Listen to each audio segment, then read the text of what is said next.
Assalamualaikum warahmatullahi wabarakatuh. Pemirsa televisi Muhammadiyah dimanapun Anda berada. Sehat selalu ya, berbahagia selalu pastinya juga. Dan semoga kita semua bisa berjumpa lagi dalam keadaan sehat. Karena memang pandemi masih terus ada.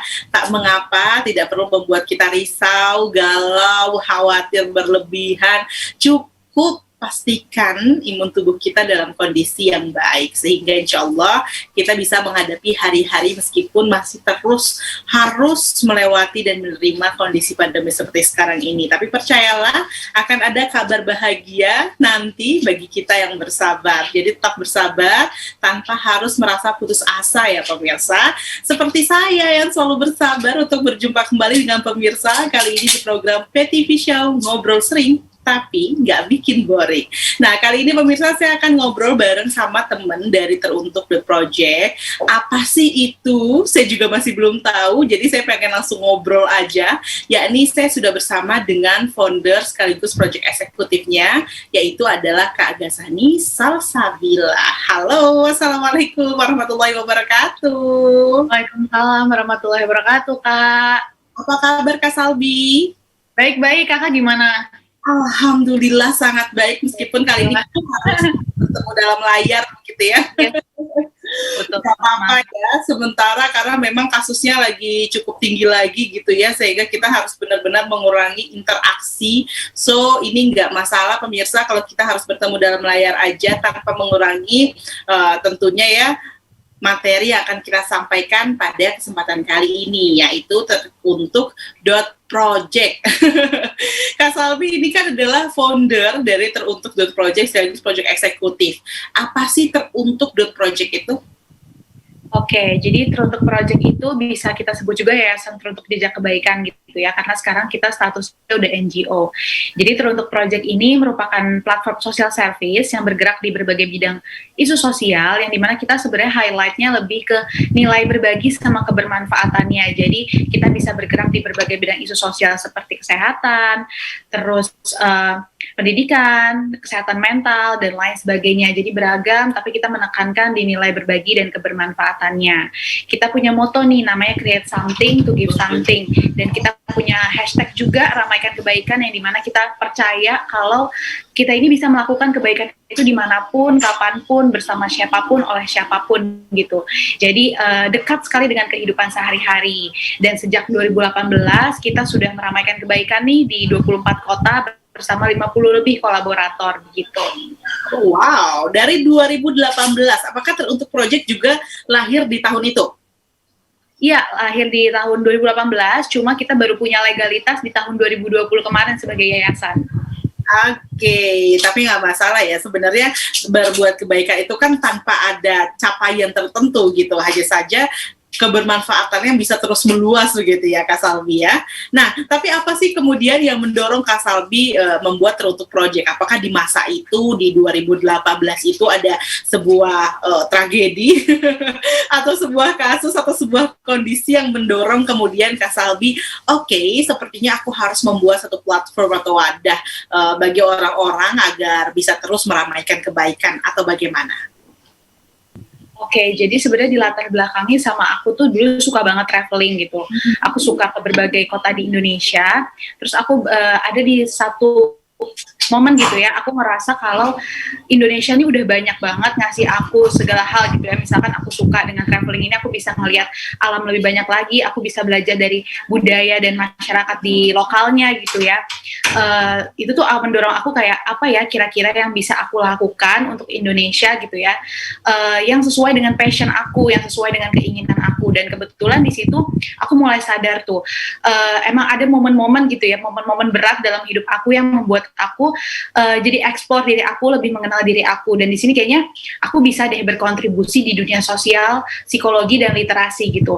Nah, aku kepikiran kayak, ya selama ini aku udah jadi relawan, aku udah bantu-bantu di organisasi-organisasi, kayaknya seru deh kalau misalkan aku bikin platform sendiri gitu untuk mengeksplorasi diri aku dan juga untuk membantu orang lain. Akhirnya di situ aku udah mulai ngebayangin gitu ya, apa sih kira-kira kalau misalkan mau bikin organisasi itu fokusnya di apa dan lain sebagainya.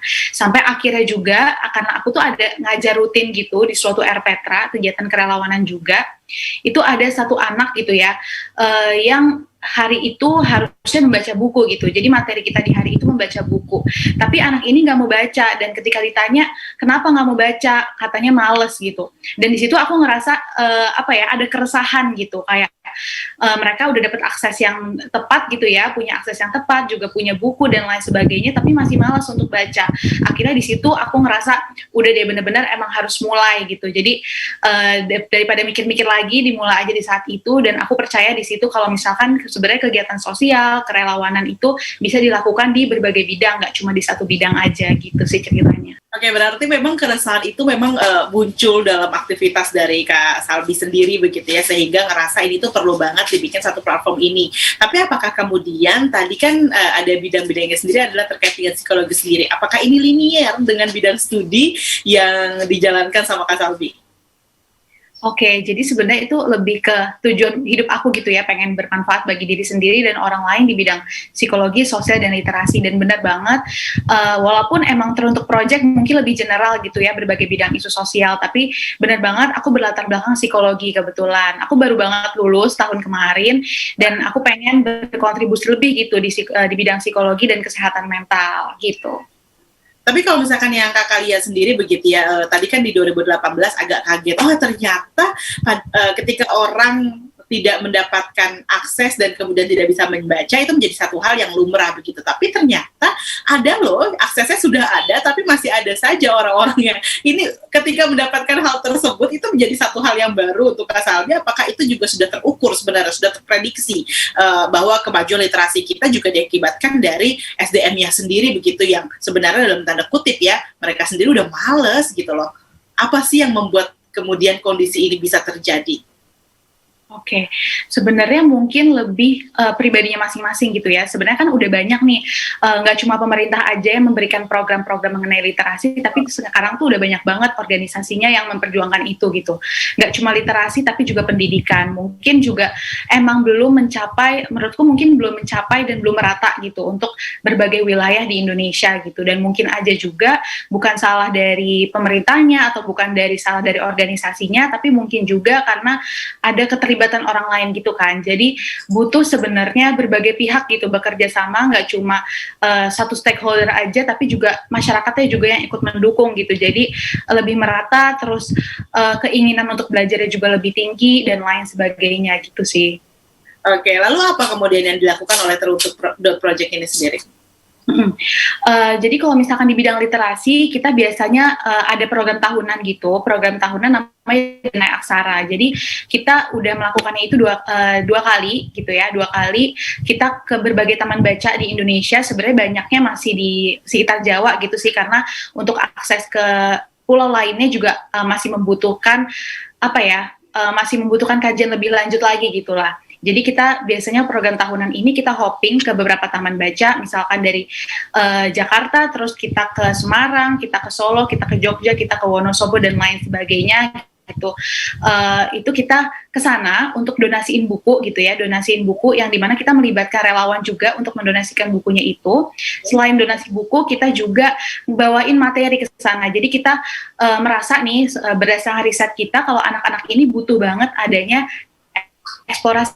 Ya, nah berarti Kak Salbi, memang anak-anak itu artinya mereka butuh cerita, butuh kisah yang untuk mendorong mereka begitu ya menjadi tertarik untuk membaca sendiri nantinya, begitu ya Kak Salbi kondisinya? Ya betul, sebenarnya kita juga ingin menekankan eksplorasi diri itu sih, mereka benar-benar mengenal diri mereka, makanya kita bacain dongeng dan kita ada worksheet-nya gitu, jadi mereka bisa langsung latihan setelah mereka mendengarkan cerita mengenai cita-cita, mereka lebih mengenal diri dia, mereka juga lebih mengenal nih kalau pas gede nih mau jadi apa sih gitu, dan kita juga selingi dengan permainan-permainan edukatif gitu. Wow, seru banget ya rasanya, itu aku jadi pengen ikutan juga tuh dalam kegiatannya gitu ya. Ini nampaknya pemirsa juga udah semakin penasaran, kok kita nggak tahu sih ada kegiatan semacam ini gitu ya. Mungkin kitanya kurang gaul nih pemirsa nih, jadi kalau misalnya pemirsa juga belum tahu, sama dengan saya, setelah ini sudah tahu, kita jadi pengen ikut bergabung bersama-sama begitu ya, berbagi kebermanfaatan juga bersama dengan Teruntuk Project. Dan kita masih akan berbincang untuk itu pemirsa, tetaplah bersama dengan kami di PTV Show.